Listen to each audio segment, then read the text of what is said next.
Markus pasal yang ke-10 ayat 46 sampai ayat 52. Yesus menyembuhkan Bartimeus. Lalu tibalah Yesus dan murid-muridnya di Yeriko. Dan ketika Yesus keluar dari Yeriko bersama-sama dengan murid-muridnya, dan orang banyak yang berbondong-bondong, ada seorang pengemis yang buta bernama Bartimeus, anak Timeus, duduk di pinggir jalan. Ketika didengarnya bahwa itu adalah Yesus orang Nazaret, mulailah ia berseru, "Yesus, anak Daud, kasihanilah aku." Banyak orang menegurnya supaya ia diam, namun semakin keras ia berseru, "Anak Daud, kasihanilah aku." Lalu Yesus berhenti dan berkata, "Panggillah dia." Mereka memanggil orang buta itu dan berkata kepadanya, "Kuatkanlah hatimu, berdirilah. Ia memanggil engkau." Lalu ia menanggalkan jubahnya. Lalu ia segera pergi dan berdiri dan pergi mendapatkan Yesus. Tanya Yesus kepadanya, "Apa yang kau kehendaki supaya aku perbuat bagimu?" Jawab orang buta itu, "Rabuni, supaya aku dapat melihat." Lalu kata Yesus kepadanya, "Pergilah, imanmu telah menyelamatkan engkau." Pada saat itu juga melihatlah ia, bukan besok. Saat itu juga melihatlah ia. Lalu ia mengikuti Yesus dalam perjalanannya. Haleluya. Bapak Ibu perhatikan baik-baik. Hari ini tema kita adalah mujizat dalam teriakan Bartimeus. Wow. Mujizat dalam teriakan Bartimeus. Kalau Bapak Ibu perhatikan bahwa arti nama Bartimeus adalah anak Timeus. Ya. Dia adalah mungkin seorang Israel, tapi mengalami buta. Dan dia sedang duduk di pintu gerbang Yeriko. Yeriko itu punya dua arti nama. Yang pertama indah mulia, yang kedua adalah bau harum. Dan kalau Bapak Ibu perhatikan baik-baik, orang buta itu sangat bergantung dengan orang lain. Harus ada orang yang mengantar dia, harus ada orang yang mengangkat dia, menuntun dia, untuk dia duduk di situ, dan tiap hari dia hanya hidup dari belas kasihan orang lain. Tapi saudara, satu saat, suatu waktu, dia dengar bahwa Yesus lewat di situ.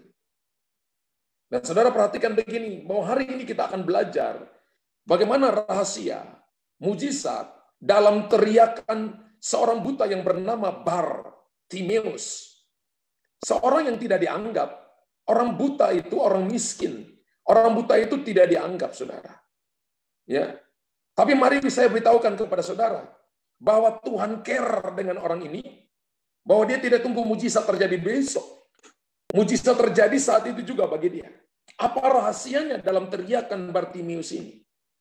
Apa rahasianya? Yang pertama adalah mujizat terjadi dalam kehidupan Bartimeus karena Bartimeus berseru pada Yesus dalam doa. Kalau kata berseru, saya lihat itu berteriak dengan suara yang keras.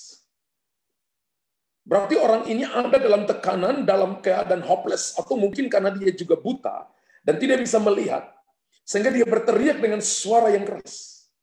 Tapi mari saya beritahukan kepada saudara, ada banyak orang yang berteriak dengan suara yang keras, tapi tidak terjadi apa-apa dalam hidupnya. Alasannya, karena belum tiba waktu Tuhan bagi mereka. Kalau Bapak Ibu baca ayat yang kita baca tadi, Alkitab katakan begini, ketika Yesus tiba di Yeriko, kata tiba di situ dipakai bahasa Yunani, yaitu erkomai. Erkomai artinya begini, waktu yang tepat, waktu yang sudah diatur untuk siapa? Untuk Bartimeus. Tuhan itu punya waktu dengan saudara. Namanya Kairos.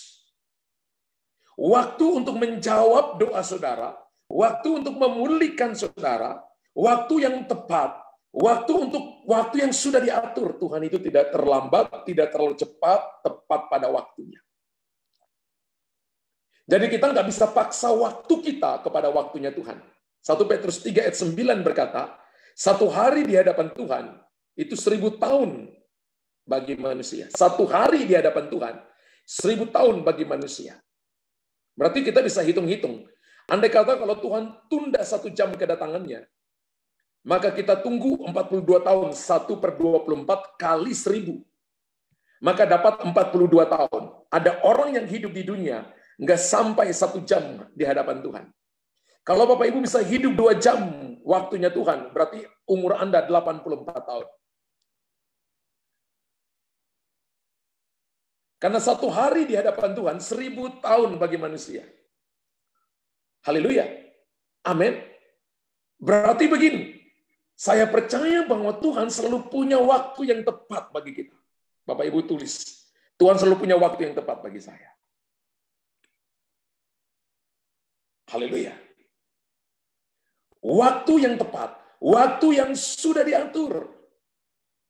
Jadi semua kita yang ada di malam ini, Tuhan sudah punya planning, mungkin sebentar, ada yang dijawab hari ini, ada yang dijawab besok, ada yang dijawab lusa, ada yang dijawab minggu depan, ada yang dijawab nanti, ya, next month dijawab nanti, ya, last month dijawab nanti. Tuhan bisa jawab, ya, last day Anda dijawab. Yang pasti begini, orang yang berpengharapan, yang percaya kepada Tuhan, maka dia akan melihat janji Tuhan akan datang dalam hidupnya. Tuhan sudah mengatur semuanya yang terbaik untuk kita, terutama dalam hal ini untuk Bartimeus. Amin. Dan Tuhan selalu bergerak dengan waktunya dan bukan waktu kita. Lalu tibalah Yesus dan murid-muridnya di Yeriko. Ayat 46. Ketika Yesus keluar dari Yeriko bersama murid-muridnya, dan orang banyak yang berbondong-bondong, seorang pengemis yang buta bernama Bartimeus, anak Timeus. Saudara perhatikan baik-baik. Alkitab berkata, maka dia berseru-seru, Yesus anak Daud, kasihanilah aku. Wow. Kata kuncinya adalah berseru-seru. Mujizat terjadi dalam teriakan Bartimeus. Roma 10 ayat 13 berkata, sebab barang siapa yang berseru kepada nama Tuhan akan diselamatkan. Amin. Roma 10 ayat 13. Sebab barang siapa yang berseru kepada nama Tuhan akan diselamatkan. Ini hukumnya. Makanya kalau Bapak Ibu lihat kita punya apa? Kita punya uang itu ada tulisan barang siapa dengan sengaja mencoba untuk mencoba meniru uang ini, maka dia akan dihukum. Kata barang siapa itu bahasa hukum. Hukumnya begini, barang siapa berseru kepada nama Tuhan akan disembuhkan. Haleluya. Amin. Coba lihat Yoel pasal 2 ayat 32.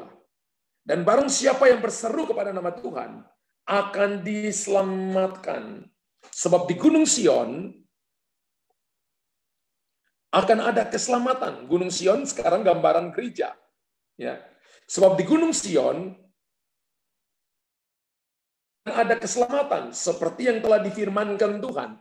Dan setiap orang yang dipanggil Tuhan akan termasuk orang yang terlepas. Wow. Nanti kalau kita ending, kita lihat bahwa ketika Bartimeus terpanggil, maka dia dibebaskan dari butanya. Tapi ini yang saya mau beritahukan kepada Bapak Ibu begini. Kalau hal yang pertama, mujizat dalam teriakan Bartimeus dimulai dengan teriakan yang terus-menerus. Mungkin Bapak Ibu sudah berdoa, berteriak, belum ada jawaban, jangan berhenti. Mungkin ada orang berkata, sudah nggak usah doa. Seperti Bartimeus dilarang, jangan berteriak. Bahkan yang larang bukan cuma orang banyak, yang larangnya termasuk hamba-hamba Tuhan. Murid-murid yang melarang, tapi dia tetap berteriak. Tapi saudara perhatikan baik-baik nih, Tuhan selalu konsen. Tuhan selalu melihat orang-orang yang lakukan dengan konsisten, yang tidak mudah menyerah. Mereka adalah pribadi yang akan menerima jawaban Tuhan. Katakan, ketika saya tidak menyerah, mencari Tuhan dalam doa, maka saya akan menerima jawaban Tuhan. Terus berseru, terus berteriak, terus datang cari Tuhan. Dan Bapak Ibu akan melihat jawaban demi jawaban akan datang dalam hidup saudara dan saya. Haleluya. Amin. Banyak orang, saudara, ketika dia berseru 1-2 kali dan belum ada jawaban, dia berhenti berseru. Dan dia berkata begini, saya sudah berdoa dan Tuhan tidak jawab saya. Berapa lama Anda berdoa? Hanya 1 hari. Betul, ada orang berdoa 1 hari dan Tuhan jawab. Tapi ada orang yang berseru selama 5 tahun belum ada jawaban. Tapi nggak usah saudara dan saya berhenti berseru. Ada mujizat di dalam setiap seruan kepada Tuhan. Karena Alkitab menjamin barang siapa berseru kepada nama Tuhan akan diselamatkan. Akan disembuhkan, akan dipulihkan, akan diberikan jawaban, akan diberikan pertolongan, akan diberikan kekuatan. Dan masalahnya adalah kita menunggu erkomai, menunggu waktu yang sudah diatur, menunggu waktu yang tepat. Haleluya. Sekarang banyak sekali yang minta untuk konseling, sehingga akhirnya diatur jadwalnya, saudara. Ada yang di jadwalnya minggu kemarin, diminta dari minggu kemarin, baru dikonseling dalam minggu ini. Berarti waktunya sudah diatur. Waktunya tepat. Ya. Dan istri saya mengatur schedule-nya. Ya. Hari ini siapa, istri saya kasih tahu ini siapa, sudah diatur. Dan ketika sudah diatur, saya cuma tinggal tunggu telepon orangnya, kemudian mereka dapat jawaban, didoain, sehingga mereka punya dibebaskan, dipulihkan, dapat jawaban, mereka dikuatkan. Kalau sudah waktunya Tuhan, maka kita dapat jawaban, kita dapat kekuatan, kita dapat pertolongan. Itu waktu yang sudah diatur, waktu yang tepat. Kita mungkin nunggu 1 minggu. Tapi minggu berikutnya, hidup kita berubah. Itu Tuhan. Tuhan selalu bekerja dengan cara itu. Mujizat dalam teriakan Bartimius yang kedua adalah nama Bartimius dipanggil. Nama saudara dan saya dipanggil. Bartimius gambaran kita.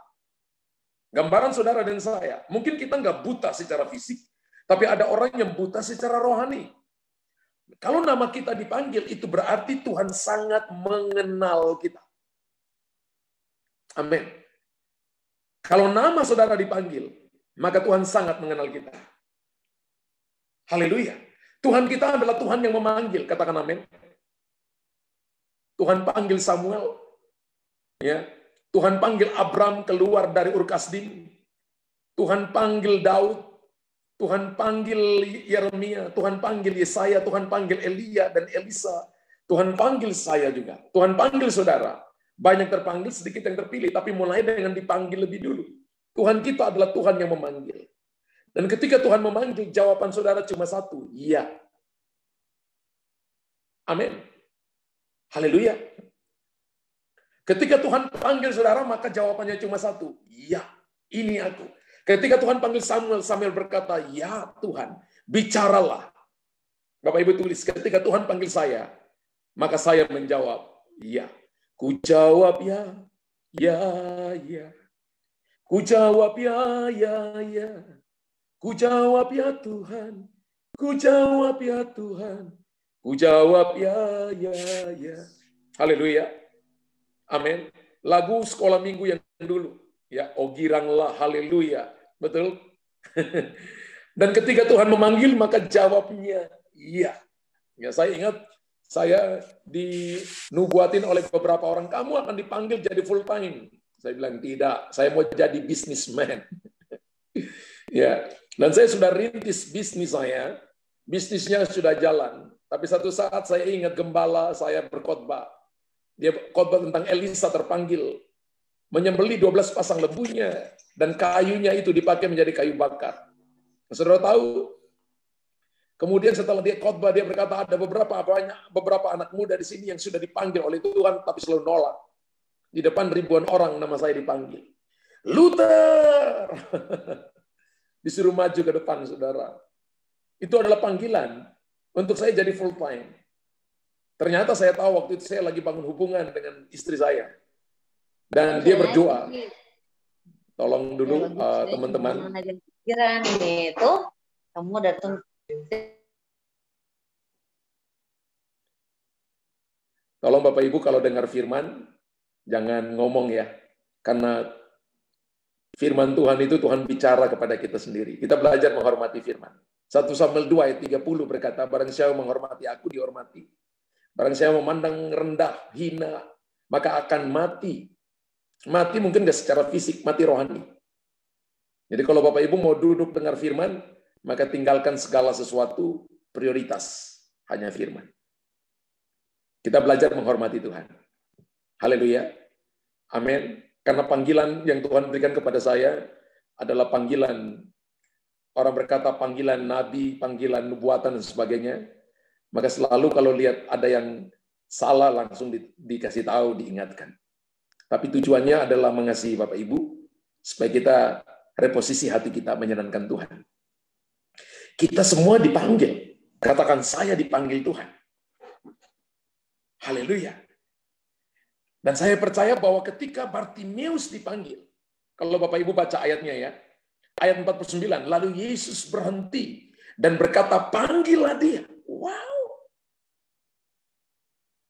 Siapa Bartimeus? Bukankah dia cuma seorang buta? Bukankah seorang yang tidak dianggap selalu butuh pertolongan orang lain? Panggillah dia. Mereka memanggil orang buta itu dan berkata kepadanya, kuatkanlah hati, berdirilah. Ia memanggil engkau. Makanya tadi saya katakan begini, bahwa salah satu mujizat dalam teriakan Bartimeus adalah begini, Tuhan mengenal kita. Sekarang ada orang berkata, saya kenal Tuhan. Tapi apakah Tuhan mengenal kita? Bagaimana Tuhan mengenal kita? Ada banyak teriakan mungkin yang datang kepada Yesus. Dan itu tidak sampai mungkin di hati Yesus. Mungkin ada saja yang mungkin diabaikan. Tapi ada seorang pribadi yang membuat penguasa alam semesta, pencipta raja di atas segala raja berhenti dengan teriakannya. Yaitu seorang buta yang bernama Bartimeus. Alkitab berkata begini, ini adalah panggilan, bukan cuma sekedar panggilan biasa. Panggil dia, ini adalah panggilan kesembuhan. Ini adalah panggilan untuk mengalami kelepasan. Ini adalah panggilan untuk mengalami pemulihan. Ini adalah panggilan untuk mengalami terobosan. Ini adalah panggilan untuk mengalami restorasi dalam hidupmu. Panggilan untuk mengalami berkat. Abraham dipanggil untuk menjadi berkat bagi banyak orang. Saudara dan saya dipanggil untuk menjadi berkat bagi banyak orang. Diberkati untuk memberkati. Saudara dan saya dipanggil dipulihkan untuk memulihkan. Saudara dan saya dipanggil dilepaskan untuk pergi melepaskan orang lain. Anda dan saya dipanggil, Tuhan punya tujuan yang amat sangat jelas. Kita dipanggil bukan gagah-gagahan. Kita dipanggil dengan sebuah tujuan khusus. Amin. Bapak Ibu tulis, ini adalah panggilan pemulihanku. Ini adalah panggilan berkat yang Tuhan berikan untuk aku. Panggilan kesembuhan yang Tuhan berikan kepadaku. Haleluya. Yesus berhenti. Wow. Penguasa alam semesta berhenti. Karena seorang buta yang memanggilnya. Dan saya percaya bahwa kita yang ada di malam ini lebih daripada Bartimeus. Kita tidak buta. Saya percaya ketika saudara dan saya berseru, berteriak, Anda dikenal oleh Tuhan. Maka ini malam adalah malam untuk saudara. Ini adalah malam di mana saudara dan saya akan masuk dalam panggilan pemulihan, kesembuhan, restorasi. Panggilan untuk Anda mengalami mujizat dalam teriakan saudara, dalam teriakan Bartimeus. Ini malam adalah malam di mana Anda mengalami yang tadinya buntu, sekarang ada jalan keluar. Yang tadinya saudara dan saya lihat biasa, menjadi luar biasa. Yang tadinya Anda tidak lihat kesembuhan, malam ini, malam kesembuhan. Bartimeus tunggunya begitu lama. Tapi saat itu adalah erkomai bagi dia. Waktu yang tepat. Haleluya. Saya sudah lihat orang-orang yang duduk di kursi roda 7 tahun. Berdiri dari kursi roda. Saya sudah lihat orang-orang yang tuli. Langsung disembuhkan oleh Tuhan. Saya sudah lihat orang-orang yang stroke. Langsung disembuhkan oleh Tuhan. Tangan pendek, tangannya keluar. Kaki pendek, kakinya keluar. Saya sudah lihat dalam pelayanan bagaimana Tuhan manifestasikan kuasanya. Orang yang ada benjolan di dadanya, seketika itu benjolannya hilang dan lenyap. Saya sudah lihat ada yang punya gondok, seketika itu juga gondoknya lenyap. Mujizat masih terjadi sampai hari ini. Kenapa? Erkomai, waktunya tepat. Masalahnya saudara dan saya hari ini kenal Tuhan. Apakah dia kenal saudara? Bagaimana Tuhan mau kenal kita? Ketika kita melakukan firman-Nya. Ketika kita menghidupi firman-Nya. Maka Alkitab katakan, dia adalah anak-anakku. Haleluya. Amin. Tulisan erkomai adalah ERCHOAMI. Erkomai. Ya.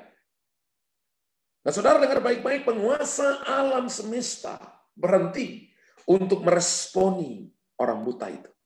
Bartimeus. Ketika saudara mengenal Tuhan, maka saudara akan membuat dia diam di dalam saudara. Bukan cuma berhenti sesaat, tapi dia diam dalam saudara. Have Jesus live in us. Dia tinggal dalam saudara. Christ in you. Dia tinggal dalam saudara. Ketika Yesus tinggal dalam saudara, maka penguasa alam semesta, dia yang punya kuasa menyembuhkan, memulihkan, memberikan jalan keluar, pertolongan, akan menolong kita. Dan Anda akan melihat miracle, mujizat akan terjadi dalam kehidupan saudara. Katakan haleluya. Amin. Amin. Jadi hal yang pertama adalah begini, berseru kepada Tuhan. Ketika Bapak Ibu berseru, Alkitab menuliskan begitu banyak kata seruan. Maka berseru-serulah mereka. Kalau Bapak Ibu Mazmur 107, mereka sudah ada di pintu gerbang maut, pintu kubur. Tapi berseru-serulah mereka kepada Allah. Maka Tuhan menjawab mereka, disembuhkannya mereka. Mereka sedang mengalami kesusahan di dalam ekonomi. Berseru-serulah mereka kepada Tuhan, maka Tuhan meluputkan mereka. Mereka ada di padang gurun dan tidak tahu jalan pulang. Berseru-serulah kepada mereka, maka Tuhan membawa mereka pulang. Mereka ada di tengah-tengah badai, masalah, badai persoalan. Tidak tahu apakah kapal mereka, kapal kehidupan mereka, perahu kehidupan mereka akan bisa sampai di pelabuhan. Tapi ketika mereka berseru-seru kepada Tuhan, maka Tuhan membawa mereka ke pelabuhan kesukaan mereka. Ternyata ketika saudara berseru-seru, Anda lihat mujizat. Amin. Kata berseru-seru artinya bukan cuma sekali, berulang-ulang kali. Berkali-kali saya berseru-seru kepada Tuhan. My Lord, help me. Mercy Lord. Seperti Bartimeus berkata, Mercy Lord. Dan Tuhan kita adalah Tuhan yang penuh dengan mercy. Full mercy. Doa yang benar adalah sampai jawaban doa itu datang. Ada begitu banyak orang berdoa, dia pikir bahwa itu sudah cukup berdoa. Padahal dalam takaran Tuhan, saudara, dalam cawannya Tuhan, cawan Anda, cawan doa Anda belum penuh. Berdoa, berseru-seru, sampai saudara melihat jawaban itu turun. Kalau hari ini belum terjadi, mungkin besok. Kalau besok belum terjadi, mungkin lusa. Tetap berharap kepada Tuhan.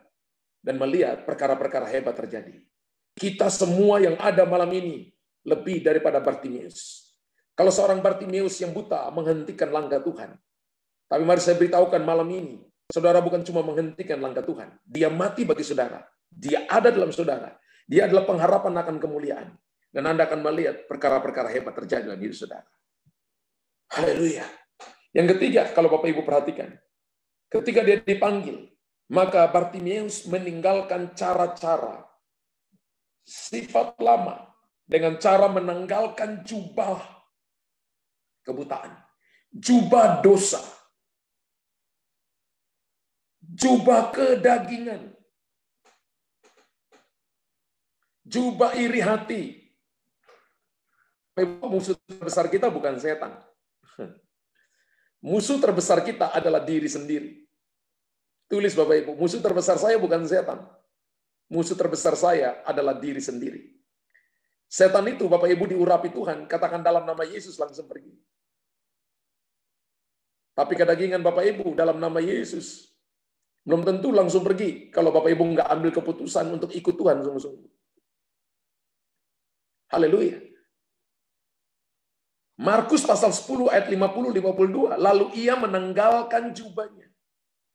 Ia segera berdiri dan pergi mendapatkan Yesus.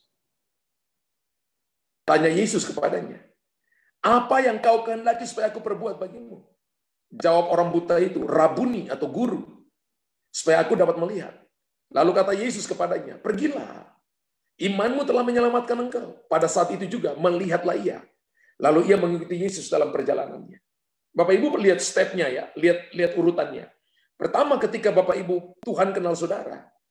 Tapi ketika Bapak Ibu mau datang kepada Tuhan ada stepnya. Yang pertama adalah tanggalkan dulu jubah lama saudara. Jubah kebutaanmu harus dilepaskan. Jubah kedaginganmu harus dilepaskan. Jubah dosamu harus dilepaskan. Jubah iri hati, jubah kedaginganmu harus dilepaskan. Jubah kesombonganmu harus dilepaskan. Ada orang yang tidak mau ditegur. Bapak Ibu tidak akan bisa peroleh apapun, tidak bisa mempelajari apapun kalau kita tidak datang untuk belajar tentang kerendahan hati lebih dulu. Saya ulangi. Kita ketika ikut Tuhan tidak akan bisa belajar apapun sebelum kita datang untuk belajar tentang kerendahan hati. Berarti begini, orang yang rendah hati akan belajar banyak hal, akan dapat banyak hal daripada Tuhan.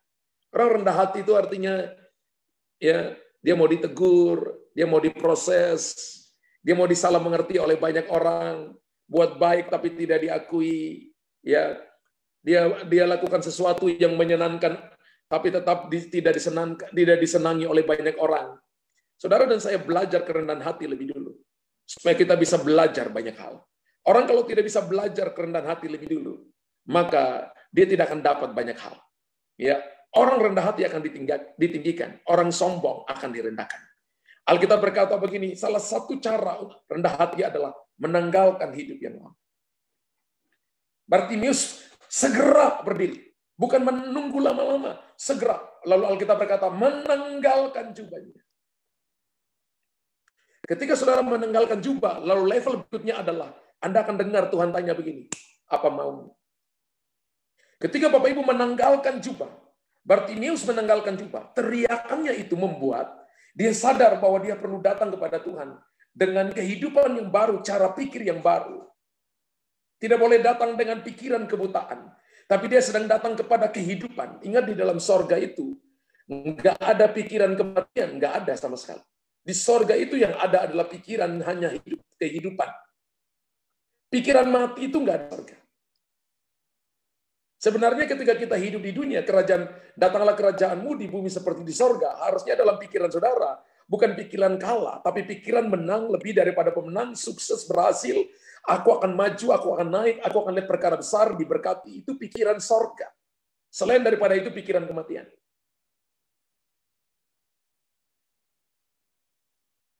Haleluya. Amin. Tuhan bertanya begini, apa maumu?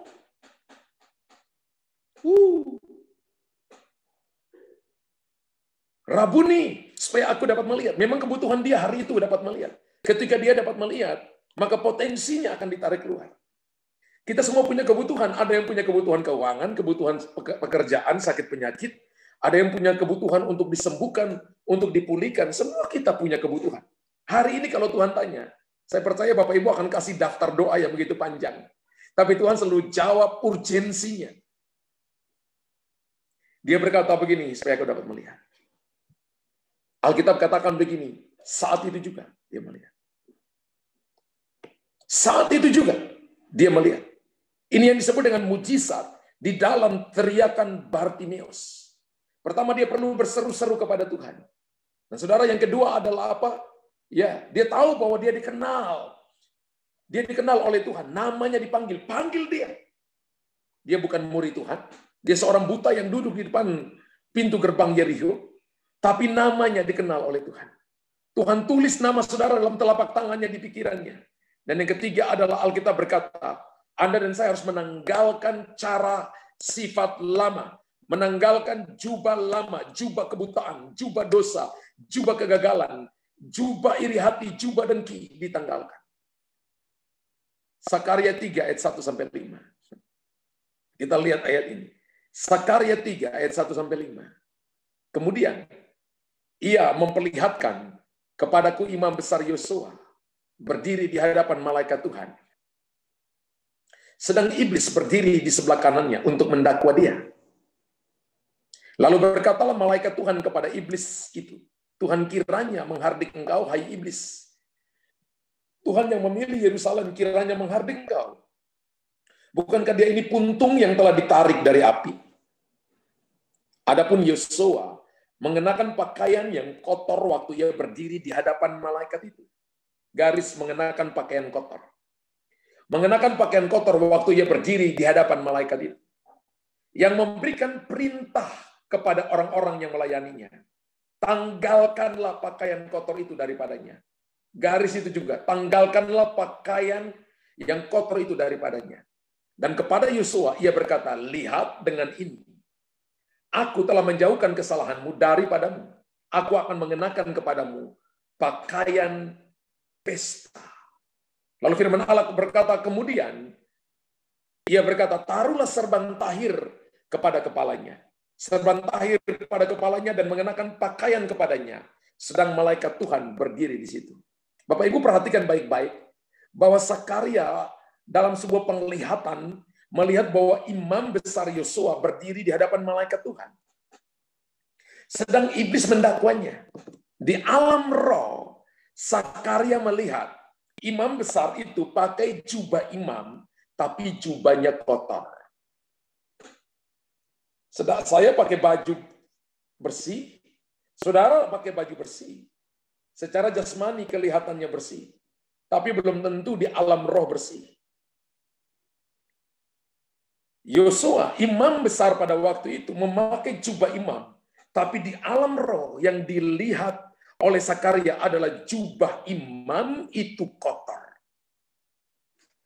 Dan jubah itu adalah gambaran, tadi dikatakan begini, gambaran daripada, dikatakan begini, daripada perbuatan, kehidupan, sifat, tingkah laku, saudara dan saya. Ya. Lihat dengan ini aku menjauhkan kesalahanmu daripada, bicara tentang kesalahan, dosa dan sebagainya. Lalu firman Allah berkata, suruh tanggalkan jubah yang lama.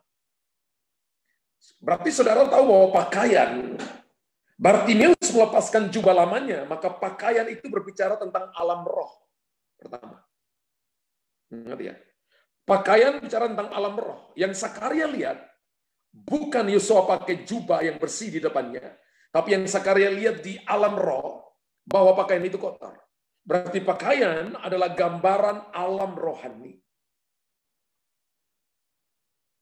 Pakaian juga bisa berbicara tentang instrumen kesembuhan. Ingat wanita 12 tahun, dia berkata, asal saja ku jama jumbai jubahnya, maka aku akan sembuh. Dia mau jama jubah Yesus. Ujung jubah Yesus. Dalam Matius 9 ayat 21 itu. Dia mau jama ujung jubah Yesus. Dan ketika dia jama, seketika itu juga kesembuhan terjadi. Perempuan yang sudah menghabiskan uangnya selama 12 tahun dan tidak sembuh-sembuh, wanita yang keluarkan darah selama 12 tahun, maka itu jarak 10 meter pasti bau. Ya, orang datang bulan, wanita datang bulan itu normalnya mungkin 5 hari, saudara ya. Ketika misalnya pendarahan terus selama 12 tahun, maka dia sedang punya penyakit yang aneh. Dan pasti bau. Nah, saudara perhatikan baik-baik. Dia dalam keadaan hopeless, putus asa. Dia berkata, asal saja ku jama jubahnya, aku sembuh. Berarti pakaian juga bicara instrumen kesembuhan. Haleluya. Pakaian bicara tentang instrumen kesembuhan. Pakaian juga menentukan kemurahan yang bisa kita terima dari Tuhan. Haleluya. Amin. Bapak Ibu, kalau Bapak Ibu baca kitab Kejadian, ketika Yusuf ditarik keluar oleh Firaun dari dalam penjara, maka yang pertama adalah dipakaikan jubah yang many color, yang berwarna-warni bagi Yusuf. Dulu jubah itu dirampas oleh saudara-saudaranya. Tapi Tuhan pulihkan itu dan menggantikannya dengan jubah yang baru. Bukan cuma itu saja. Diberikan kalung gambaran kasih dan setia. Diberikan cincin sebagai tanda perjanjian. Kemudian diberikan lagi apa saudara? Diberikan kemudian kereta fasilitas, kereta kedua. Artinya fasilitas. Yang diberikan oleh Firaun kepada Yusuf. Gambaran tentang saudara dan saya didandani oleh Tuhan. Jadi pakaian menentukan kemurahan yang kita bisa terima dari Tuhan. Amin. Haleluya. Pakaian juga menentukan siapa yang harus kita ketemu. Kalau Bapak Ibu mau ketemu camat, bupati, wali kota, nggak mungkin pergi dengan celana pendek atau pakaian compang-camping. Kita akan berpakaian sedemikian rupa untuk ketemu pejabat. Nah, ini kita mau ketemu Tuhan, Raja di atas segala raja. Bukan pakaian jasmani saja yang harus bagus, tapi pakaian rohani, perbuatan tingkah laku kita harus juga sesuai dengan apa yang Tuhan mau. Haleluya. Amin. Lalu Alkitab berkata begini, yang Tuhan mau saudara dan saya pakai adalah jubah iman. Jubah iman, jubah kesembuhan, jubah pemulihan, dan jubah terobosan. Ya. Tuhan mau saudara dan saya memakai jubah iman, jubah kesembuhan, jubah pemulihan, jubah terobosan. Ketika Bartimeus meninggalkan jubahnya, maka yang dia dapat adalah jubah iman. Yang dia dapat adalah kesembuhan. Dia yang buta sejak lahir langsung disembuhkan. Bukan cuma itu saja, pemulihan. Artinya dia bisa lihat, dia bisa kerja. Lalu terjadi terobosan. Potensi maksimalnya ditarik keluar. Ketika Bapak Ibu berani menanggalkan jubah lama kita. Malam ini, mujizat dalam teriakan Bartimeus terjadi. Jangan berhenti berteriak kepada Tuhan. Jangan berhenti berseru kepada Tuhan. Yang kedua, pastikan bahwa kita dikenal oleh Tuhan. Bagaimana caranya? Kita adalah pelaku firman Tuhan. Kita bukan cuma tahu firman Tuhan, tapi kita menghidupi firman Tuhan. Dan yang ketiga, Bapak Ibu harus tahu bahwa Bapak Ibu harus menanggalkan jubah lama kita. Sifat lama kita, karakter lama kita, hidup lama kita. Kalau belum, kita minta ampun di hadapan Tuhan. 1 Yohanes 1 ayat 9 berkata, jika kita mengaku segala dosa kita, Dia adalah Allah yang setia dan adil, akan mengampuni segala dosa kita. Ketika kita mengakui, maka di hadapan Tuhan selesai. Dan Yesaya 43 ayat 25 berkata, akulah Dia yang menghapus dosa pemberontakanmu, oleh karena aku sendiri dan aku tidak mengingat-ingat dosamu lagi. Jadi kata kuncinya ada pada pengakuan. Ketika Bapak Ibu mengaku, maka kita akan melihat perkara-perkara besar. Apa yang kita belajar dari Bartimeus malam ini menjadi sebuah panggilan bahwa saudara dan saya lebih daripada Bartimeus yang akan mengalami mujizat di dalam teriakan saudara dan saya. Berapa banyak Bapak Ibu yang berkata, saya mau berseru-seru kepada Tuhan. Barang siapa berseru kepada nama Tuhan, maka dia disembuhkan, dipulihkan. Barang siapa berseru kepada nama Tuhan, dan Tuhan mengenal dia, maka dia akan melihat mujizat. Tanggalkan jubah. Hari ini, karakter-karakter kita yang lama, mari kita taruh di dalam tangan Tuhan. Mari kita lepaskan itu. Yang bisa tahu saya itu istri saya. Apakah saya berubah atau tidak? Dia bisa tahu saya. Yang bisa tahu saya, istri saya adalah saya. Yang bisa tahu saudara itu suami, anak-anak, orang tua, bisa tahu. Tapi yang paling bisa tahu saudara, Tuhan lebih tahu saudara. Kalau saudara yang suka ngomel, suka menyalahkan orang, berhenti. Mari berseru-seru kepada Tuhan. Ganti dengan ucapan syukur, lalu mujizat terjadi dalam hidup saudara.